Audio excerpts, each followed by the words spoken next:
শুক্রবার খয়েরপুর বাইপাসে বিক্ষোভ দেখালেন রাজ্যের ট্রাক ড্রাইভাররা। 29 দফা দাবি দাওয়া নিয়ে মুখ্যমন্ত্রীর কাছে আবেদন পেশ করেন তারা। শুক্রবার সকালে সর্বচালক কল্যাণ সংঘের পক্ষ থেকে রাজ্যের ট্রাক ড্রাইভাররা খয়েরপুর বাইপাস রোডে মিলিত হয়ে একাধিক অসুবিধার কথা তুলে ধরেন। এদিন তারা জানান যে চুড়াইবাড়ি থেকে আসার সময় রাস্তার গাড়ি পার্কিং এর কোনো ব্যবস্থা না থাকায় সমস্যার সম্মুখীন হতে হয় তাদের। পাশাপাশি পুলিশের চাঁদার জুলুমে তাদের জীবন জর্জরিত হয়ে উঠেছে, এমনটাই অভিযোগ তাদের। শুক্রবার রাজ্যের ট্রাক ড্রাইভাররা তাদের অভিযোগ এবং দাবি দাওয়া জানিয়ে 29 দফা দাবি পেশ করেন রাজ্য সরকারের কাছে।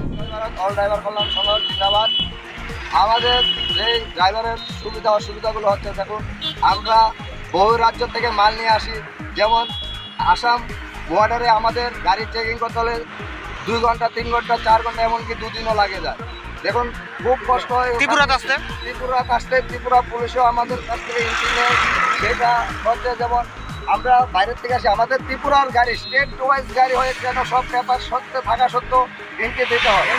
কিছুদিন আগে আমাদের এক ড্রাইভার ভাই বলেছে এন্ট্রি কেন দেবো, আমাদের ত্রিপুরার গাড়ি ত্রিপুরাতে সেফ নিয়ে এসেছে আপেল, তার জন্য এন্ট্রি করা হচ্ছে, তার জন্য ওকে থানাতে বসা রাখা হচ্ছে একমাত্র।